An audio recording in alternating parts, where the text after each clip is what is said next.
Security কি কি ধমকির মুখে পড়তে হচ্ছে এই মুহূর্তে গোটা বিশ্বকে, বলেছেন অজিত দোভাল, আমরা একটু শোনাই।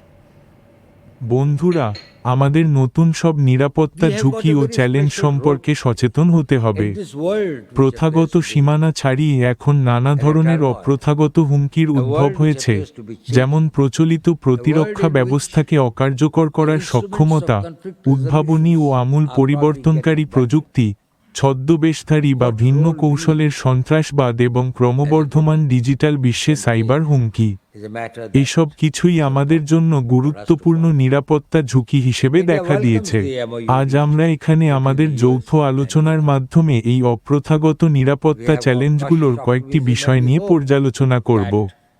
পাশাপাশি সন্ত্রাসবাদ দমন এবং তথ্য ও যোগাযোগ প্রযুক্তির ব্যবহারে নিরাপত্তা নিশ্চিতকরণ, এই দুটি বিষয়ে গঠিত ব্রিক্স এর যৌথ ওয়ার্কিং গ্রুপের ফলাফল নিয়েও আমরা আলোচনা করব। আমি এই জায়গাগুলো থেকে এবার আপনার কাছে জানতে চাই, এই যে অপ্রথাগত হুমকিগুলোর কথা বলেছে, মানে এগুলো কি হ্যাঁ, মানে যুদ্ধের কথা বলা হয়নি, মানে অন্য রকম একটা ওয়ারফেয়ারের কথা এখানে বলা হচ্ছে। দেখুন, একটা কথা আপনাকে আমি বলি, একটা নিউক্লিয়ার বোমা যদি কোথাও নিক্ষেপণ করা হয় তাহলে সেটা কটা মানুষকে মারতে পারে? তর্কের খাতিরে হচ্ছে একটা অঞ্চলের মানুষকে, 1 লাখ 2 লাখ মানুষ মৃত হতে পারে। আগামী 10 বছর ধরে সেখানে বিভিন্ন রকম প্রক্রিয়া, বিভিন্ন রকম কেমিক্যাল রিয়াকশনস হতে পারে, যার জন্য বায়োকেমিক্যাল রিয়াকশনসে বহু মানুষের জীবন ক্ষয়ক্ষতি হতে পারে, কারেক্ট?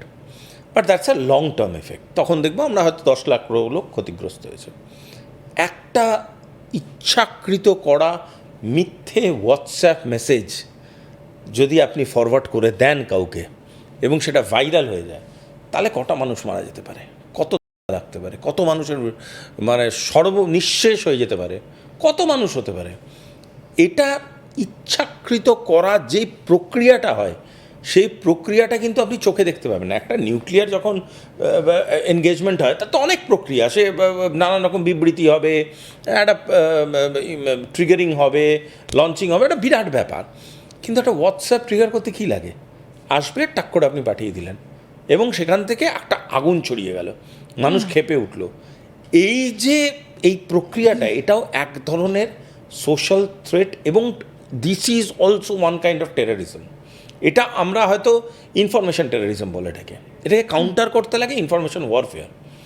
আমি আপনাকে বলছি, বহু লোক আছে যারা, আমি কারো নির্দিষ্ট নাম বলছি না, বহু লোক আছে টুইটারে এসে মিথ্যে কথা বলে, বহু লোক আসে টুইটারে এসে এমন দাবি করে, পরবর্তীকালে বোঝা যায় ওইগুলো মিথ্যে কথা, কারেক্ট? এই জিনিসটাও কিন্তু one kind of a threat. মানে ধরুন, আমি আপনাকে একটা এক্সাম্পল দিচ্ছি। ভারত পাকিস্তান যখন একটা কনফ্লিক্ট চলছে, একটা রিটালিয়েশন চলছে, অপারেশন সিন্দুর চলছে, আমেরিকার সবথেকে বড় চেয়ারে বসা থাকা মানুষটার নাম ডোনাল্ড ট্রাম্প, তিনি টুইটে এসে কি বললেন, আমি ইন্ডিয়া পাকিস্তানের মধ্যে শান্তি করে ফেলেছি, শান্তি। ইয়েস, এটা তো অন রেকর্ড, আমি তো বলছি না এটা। পরবর্তীকালে কি জানা গেল, এরকম কোনো ঘটনাই ঘটেনি। কিন্তু ওই সময়টা দাঁড়িয়ে আপনি নিজেই বলুন, আমি আর আপনি হয়তো 10টা সই করেছি ওই সময়টা দাঁড়িয়ে, বা আপনাদের দর্শকরা বহু লোক লিখতে শুরু করে দিয়েছিল, হ্যাঁ এই তো আমেরিকার জন্যই হলো, হ্যান ত্যান, কোটি কোটি মানুষ। আদৌ তো সেটা সত্যি নয়, এটা ভারত বারবার স্পষ্ট সেই করেছে। সময়টায় এটা সত্যি হিসাবে মেনে কোটি কোটি মানুষ উজ্জীবিত হয়েছিল তো। This is information terrorism. একটা ছোট্ট ভুল তথ্য, একটা ছোট্ট ভুল স্ট্যান্ড, একটা ইচ্ছাকৃত করা cyber hack can change the entire dimension. মানে আমি আপনাকে কথা বলি, এরকম একটা ট্রাই হয়েছিল, প্রচেষ্টা হয়েছিল, যার রেকর্ড আছে, অন রেকর্ড আমি বলছি কথাটা। একটা দেশের গভর্নমেন্টের ওয়েবসাইট থেকে এমন কিছু তথ্য দেওয়া হয়েছিল যে তথ্যগুলো পুরোপুরি ফেক। 8 মিনিট কি 8 মিনিট মতো ওটা ছিল, তারপরে সেটাকে রিকভার করা হয়েছে। এবার ধরুন ওই 8 মিনিটে ওইখান থেকে যদি ওটা কেউ ক্যাপচার করে থাকে, তাহলে কী বেরোচ্ছে, যে গভর্নমেন্ট সাইটে এই ধরনের ইনফরমেশান দেওয়া হচ্ছে। রিয়ালিটি হচ্ছে গভর্নমেন্ট জানেই না, এটা হ্যাক করে দেওয়া হয়েছে।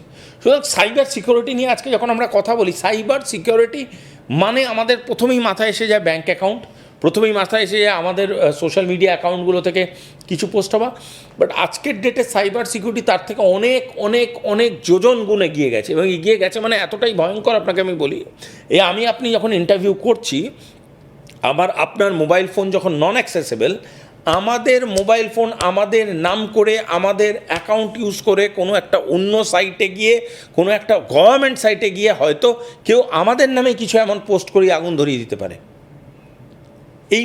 এটা করছে আমি বলছি না, পারে বলছি। তাহলে এইগুলোর জন্য ভেরি ইম্পর্টেন্ট, ব্রিক্স আইডেন্টিফাই করেছে মডার্ন ডে ওয়ারফেয়ার কোন দিকে যেতে চলেছে। মডার্ন ডে ওয়ারফেয়ারে কতটা কাইনেটিক সেকশন থাকবে, কতটা সাইবার সেকশন থাকবে, কতটা কীরকম স্ট্র্যাটেজিক সেকশন থাকবে, যেই স্ট্র্যাটেজিক সেকশনটা আগামী দিনে বৃহত্তর ক্ষতি করতে পারে। দেখুন, ড্যামেজ হচ্ছে একটা কনফ্লিক্টের সব থেকে বড় প্রাপ্তি। শুনতে খুব খারাপ লাগতে পারে, বাট এটাই বাস্তব। ইরান তার ফল ভুগছে, যতই যাই বলুন, ইসরায়েল তার ফল, আমেরিকাও ভুগছে, আমেরিকারও যে ইকোনমিক লসটা হচ্ছে। সো ওয়ার ইকোনমিক্সের ড্যামেজ হচ্ছে একটা বিরাট বড় প্রোডাক্ট।